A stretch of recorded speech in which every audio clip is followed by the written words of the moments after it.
Also Entgeltfortzahlung wird die ersten 6 Wochen bezahlt und wenn man noch länger krank wird, dann hat man einen Anspruch auf Krankengeld, das aber nicht von dem Arbeitgeber bezahlt wird, sondern von der Krankenkasse übernommen wird.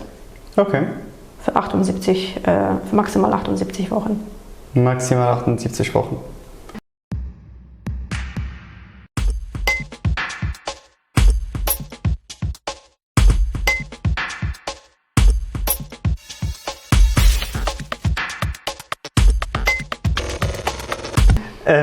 Welche Rechte und Pflichten haben ArbeitnehmerInnen, wenn sie krank sind in Deutschland, was man so beachten muss?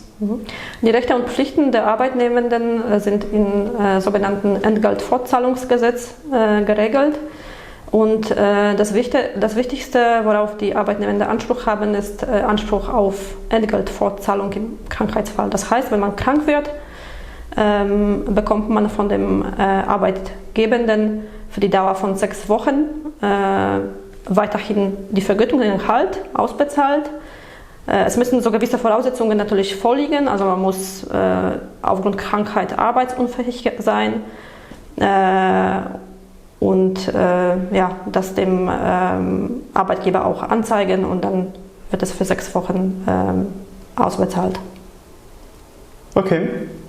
Es gibt noch sogenanntes Krankengeld, also wenn man noch länger als 6 Wochen krank ist und die Entgeltfortzahlung von dem Arbeitgeber ausläuft, bekommt man ein Krankengeld für 78 bis maximal 78 Wochen kann man das auch bekommen. In Bezug auf Entgeltfortzahlung das wird in der Höhe ausbezahlt, in der man normalerweise auch vergütet wird.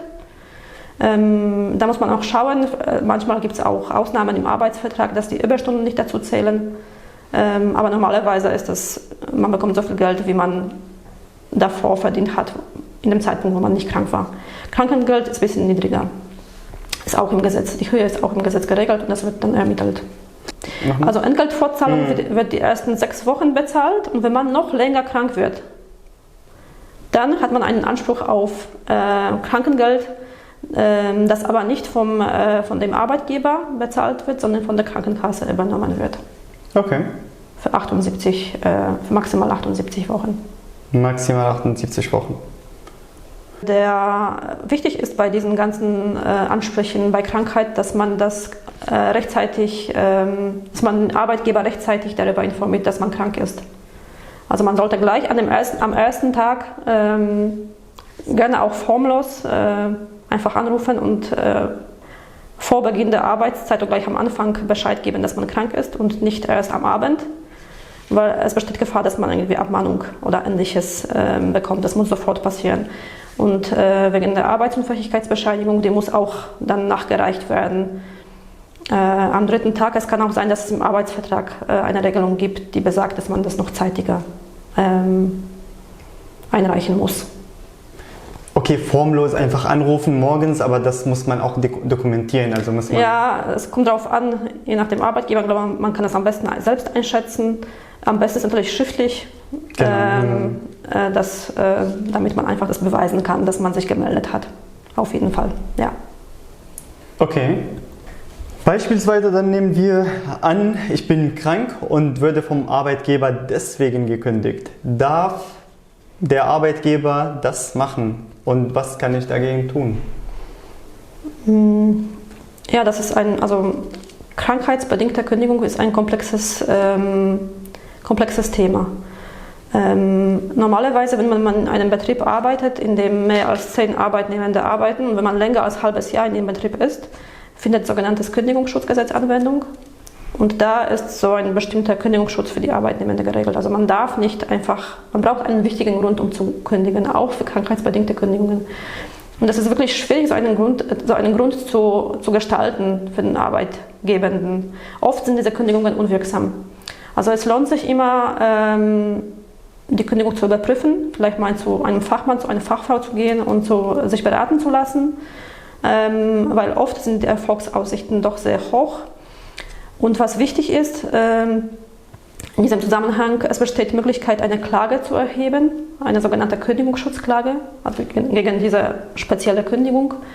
Und was sehr wichtig ist, die Klage muss innerhalb von 3 Wochen nach dem Zugang der Kündigung erhoben werden. Also wenn man die Kündigung bekommt, muss man dann ganz schnell sein und innerhalb von diesen 3 Wochen die Klage wirklich erheben. Ansonsten ist die Kündigung rechtswirksam. Also dann muss man zu einem Rechtsanwalt gehen, oder? Ja, man kann auch zu einer kostenlosen Beratungsstelle gehen. Es gibt viele in Deutschland. Man kann auch zu einem Rechtsanwälten gehen. Natürlich, es gibt auch viele, die in den jeweiligen Sprachen beraten. Wenn man bei der Gewerkschaft Mitglied ist, man kann sich bei der Gewerkschaft und die Beiträge bezahlt, kann man sich auch bei der Gewerkschaft beraten lassen. Es gibt viele Möglichkeiten. Okay, kostenlose auch. Ja. Genau, und wenn man keine Mittel hat, was vielleicht hier wichtig ist in dem Zusammenhang, wenn man über keine Geldmittel verfügt, um sowas zu finanzieren, besteht in Deutschland die Möglichkeit der Beratungshilfe und Prozesskostenhilfe. Also wenn man es nachweisen kann oder belegen kann, dass man über keine Mittel verfügt, um einen Rechtsstreit oder um einen Rechtsanwalt zu bezahlen, wird das vom Staat übernommen. Also die erste Beratung wird ganz übernommen und die muss man nicht rückerstatten. Also diese Beratungshilfe für die erste Beratung. Und dann im späteren Stadium gibt es Möglichkeit, im Prozesskostenhilfe zu beantragen. Und dann werden die Kosten vom Staat übernommen. Wobei das kein Geschenk ist, also falls man wieder Arbeit hat und Geld verdient, dann kommt der Staat auf einen möglicherweise zurück und verlangt dann Rückerstattung. Okay. Das ist wichtig zu wissen.